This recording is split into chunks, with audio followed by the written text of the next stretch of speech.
How you going, guys? And in this video, it's going to be about Leo Gura. I'm excited.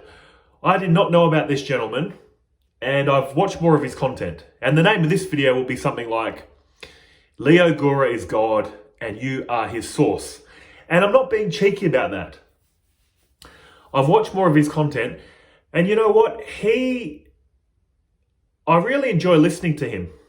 He really has deep truths about reality, but like in my last video, I just want to clear up a few points regarding his view of reality and non-duality, true non-duality. And what's with the crazy title I came up with? Well, in the last video I made about Leo Gura, I was explaining how I just came across this video, how he was talking about a video on Solipism that he deleted. And in the video I was watching, he was mentioning how basically he is God. He has awakened and does not accept the validity of anyone else's awakening. No one is learning the truth. No one is teaching the truth. All spiritual practice will not lead you to awakening. Now, on face value, this will sound very egotistical, but I know where he's coming from. I know what he's trying to point to. So I'm not going to completely bash what he's saying. But that's the problem. When you come to these teachings, heavily identified with the ego, he's going to sound crazy. He's going to sound like he skipped his medication. And rightly so. But again, I understand what he's pointing at, what he's pointing to. But like I said in that last video, I just have issues with his wording, which I'm going to discuss more in this video. He says things like, you wake up to the fact you're the only conscious thing there is, the only conscious being there is. He's saying you wake up to the fact only your mind is real. Things like that. Your mind, you're the only conscious thing. And the question I'm going to keep coming back to is, who is the one experiencing this mind? You're saying it's your mind as the only thing in existence. Who is the one that's woken up that you're the only conscious thing in existence? The only conscious mind. He also mentions things like, just like we have dreams at night that we take to be real when we're dreaming, then we wake up, realize it's all an imagination. Similarly, in this reality, it's the same. And I might be getting picky with the wording, but that's why in non-duality, they say life isn't a dream, like he's referring to, it's like a dream. There's a subtle but big difference. The dreams we have at night, true, when we're in them, we feel that they are real until we wake up to a bigger reality. We wake up in bed and go, oh, that wasn't real. But his wording is off in the sense of when you say that this is a dream as well, that implies you can wake up to a bigger reality. If you could wake up to a bigger reality, a reality where, oh, I'm actually God. Oh my gosh, I dreamt I was all this. I'm actually God. To say I'm actually God, you're giving yourself objective qualities. I've done this in my lucid dreaming days. In a dream, I would do self-inquiry. Then it would wake me up to this reality where I'd do more self-inquiry. So if you woke up to a bigger reality and thought, whoa, I'm actually God, I'm the creator of all this, God could do self-inquiry again. And that leads me into the traditional teachings of non-duality. And the title of this video sounds a bit dramatic. If Leo Gura is God, he claims to be God, we are the source of Leo Gura. How much more ego does that sound? But hear me out. The fundamental teaching of Hinduism is there is one source to reality called Brahman. And to call it a source, to call it a thing, is the limitations of language. But let me paint the picture. Imagine Brahman as an infinite movie screen. That's Brahman, an infinite movie screen. From this screen, Brahman, appears a character that pervades the whole screen. This screen, before this character appears, has non-objective qualities. You need to understand the limitations of language. Nothing has appeared on the screen. No objective qualities, no time and space. On that screen of non-objective qualities appears a character that pervades the entire infinite screen with infinite qualities. We'll call that a God. This God character that pervades the screen with infinite qualities has the power to create, destroy, dream up worlds, destroy worlds, all the kind of stuff we attribute to a God. All powerful, all knowing, all everything. Omnipotent, omnipresent, all the omnis. So where are we at? Brahman is the screen.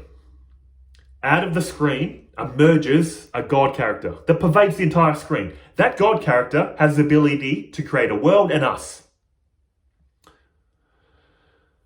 So when we look at this movie on the screen of Brahman, we see a massive God character, all powerful, all knowing, that has created us, a little character on the screen that looks up at the God character and says, whoa, I'm small, you're big, I've got a little bit of power and intelligence, you've got all the power and intelligence. You'd acknowledge that. You'd say, look, I'm small, you're big. And God would say, yes, I'm big, you're small. Now imagine in this movie, an enlightened guru starts walking along the road. As with many of these stories, in these ancient stories, there's always some enlightened being or sage walking along the road to solve a problem. So in this movie, you're this little character with a little ego. God's the big character with a big ego. And the sage walks along and says, just a question, guys. Just humor me for a moment. You, with your little ego person, can you do self-inquiry? You think you know what you are, but can you just find your source for me? What would the character do? Okay, my source. I'm not the world. I'm aware of the world. I'm not the body. I'm aware of the body. I'm not my feelings. I'm not my thoughts. Yeah, what am I? If the character that appeared on the screen does self-inquiry, they'll come to the realization, my essence, my source is the screen. I have emerged out of the screen as this little character. Now, if the sage says to the God character, all powerful, all knowing, can you just have a break from being all powerful and all knowing? I know you're very busy knowing everything and doing everything, but can you just do self-inquiry for me too? Just like that little insignificant character. And the God character says, all right, let me do it. I am not this all-knowing world. I am not this all-known body. I'm not these all-knowing thoughts and feelings. I'm the screen. I hope this example came out right. It might have sounded clumsy. But what I'm saying is, you've appeared out of the screen as a small character. God has appeared out of the screen as an almighty, all-knowing character. But when you both do self-inquiry, what do you come to realize? Your source. Your source is the movie screen. In other words, your source is Brahman. In the Ramayana, Rama, an incarnation of Vishnu, God, asked Hanuman, how do you see me? Hanuman says, when I identify as the body, I am the servant, you are the master. When I identify as the soul, I am the part, you are the whole. When I identify as my true self, Brahman, me and you are one. See the three levels to this? What non-duality is saying is you are the unknowable source. You are the unknowable mystery and miracle that has emanated this reality and that it's made from. And here is another beautiful thing about non-duality. It says this in the Bhagavad Gita, I think at least twice. The beautiful things about these teachings are they establish their authority. This is scripture, this is authority, and then they undermine their own authority. It says it 2 or 3 times in the Bhagavad Gita. There's this theme of saying, listen to these teachings, understand them, and when you truly understand them, discard them. The authority of the scripture is undermining its own authority. There's many examples of this. They say the knowledge of the world is like a thorn embedded in your flesh. How do you get out this thorn embedded in your flesh? Grab another thorn dig out that thorn and throw both away. What is that other thorn? Spiritual knowledge. In Buddhism, they say the teachings of Buddhism are like a raft. The raft is used to get from one bank of the river to the other, and then you put the raft down. You don't keep carrying it. What I'm saying is these teachings are so beautiful. They give you the ultimate knowledge, then self-destruct. So beautiful. You don't cling on to the teachings. And what has this got to do with Leo Gura? I've listened to more of him now, but I keep feeling uneasy, and it might be just his wording. When he says, you realize you're the only conscious entity in existence. You're the only mind there is. Who? Who are you talking about? Your true self is Brahman. My true self is Brahman. God's true self is Brahman. What I'm saying is, to think you have figured out reality intellectually means it's another concept. That's what I'm getting at. I can follow along with what Leo Gura is saying because I was and am still very intellectual. But I came to the point where I realized you can get so intellectual about this, but it's still something that you know. Known to you, known to the ego. Your intellect needs to be taken to the limit where it ultimately comes to the conclusion, I know nothing. Leo was giving all these intricate details on what reality is, how it's constructed, and it is very elegant, and he's very intelligent. But that's the thing, no matter how finely tuned, articulate your understanding of reality is, it's still a thought. It's still a concept. That's what I'm getting at. The mind needs to surrender. It needs to surrender to the miracle of mystery you are. The mind needs to be taken to the limit, then the mind dropped, operate from the heart. And that's why, if the title of this video sounds a bit cheeky, I'm not being cheeky. If Leo Gura says he's God, and he knows how he is consciously creating this reality, my question would be, the one that knows that, who is that? You will come up with silence. God has an ego. We have an ego. Brahman is the source of God's ego and our ego. You want to know the ultimate truth? It's very simple. The truth isn't complicated. Do you know you exist? Yep, that's it. Mic drop, leave the room. The feeling of existence is the only thing you know for certain, and any kind of thoughts or intricate philosophies on how it's constructed is just a thought.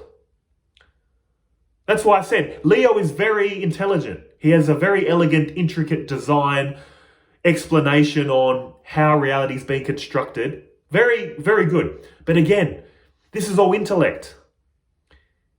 It's as ultimately true as the most primitive philosophy on life. It's all a concept, all a story. And I know what many of you will say that perhaps follow or watch Leo. You'll probably be saying, yes, but he's saying what you're saying. And I'll give him that. See, this is an issue of language. That's why I said I'll give it to him. I feel like what he's saying is what I'm saying, but we go about it differently. And from what I've heard, he leans very heavily into life is a dream. It's all an appearance. Yes, it's true. But you don't wake up to something bigger. You wake up to the fact that your true self is Brahman. And this is the limitations of language. You wake up to the fact that you don't know anything. You cannot know anything. That is why it puts you in the state of wonder, mystery, and awe. That's why I talk about this a lot in past videos. I'm in the state of wonder. In my 20s, I thought I knew the world. I had all these conspiracy theories, thought I knew what the world was. When I went along my spiritual path, thought I knew what the world was. Why I should do this, why I shouldn't do that. Others are in ignorance. If only they knew non-dual knowledge. A lot of judgment still. A lot of thinking. No love for this reality. Looking down on people worshipping a god. This teaching, at the final realization, see, Leo says he's got the final realization. Well, I can say I've got the final realization too. We can play a game of who's more enlightened, which is a game in Brahman, isn't it? See? See, and this sounds so stupid. It's so funny to me. Like, I don't know. But here's what I want to say, guys. You're going to think and feel whatever you think and feel. But here's what I want to say. Don't worry about being guided by your intellect on this spiritual path. If you are, you are. So keep doing what you're doing. But here's how you know you're making spiritual progress. I've found, honestly. If day after day, week after week, month after month, year after year, you're feeling more love in your heart. You're feeling more compassion. You're getting more of a sense of humor. Because the ego makes life serious. It makes it very analytical. What did you mean by that? What did you mean? Why did you say it like that? No, that's not right. This is right. Again, I'm being silly. But the ego is very intellectual, serious. No, you're not getting it. I've got it. You haven't got it. Just lighten up. The ego, it's funny. That's what I'm saying. Have a sense of humor. All this trying to understand and then being very serious, who cares? It's all fun. It's all games. It's all fun, games, love. The most enlightening thing you can do, go give someone that you truly love a hug. You don't have to say anything. Just give them a hug. That feeling of love, gratitude and appreciation, it's so simple. Love is the answer. This ability to think is part of the experience. Cool. And we can make up all these frameworks to view reality. Religious, non-dual, materialist, achieving the highest awakening through Solipism. It's all blah, blah, blah, blah. It's nonsense. It's ultimately nonsense, but it's made of truth. So what are you waking up to? You're waking up to you can't know truth. You are the truth. It's like if reality was water, we're all whirlpools, we're all waves thinking, oh, I know the truth. I've got the ripple thoughts on what the truth is. Ripple this, ripple that. All your thoughts are ripples in the water. The nature of reality is water. You're a whirlpool made of truth, and all your little ripples, no matter how crude your philosophy is about reality or how intricate, it's all ripples in water. You can't know truth. You are the truth. And that's such a miracle. You are Brahman. You are the source of God. And don't take that as a big ego trip. No. This person isn't God. God is God. You are you. But you're both coming from the one source. How does that affect this person's life? It's going to shut up this intellect.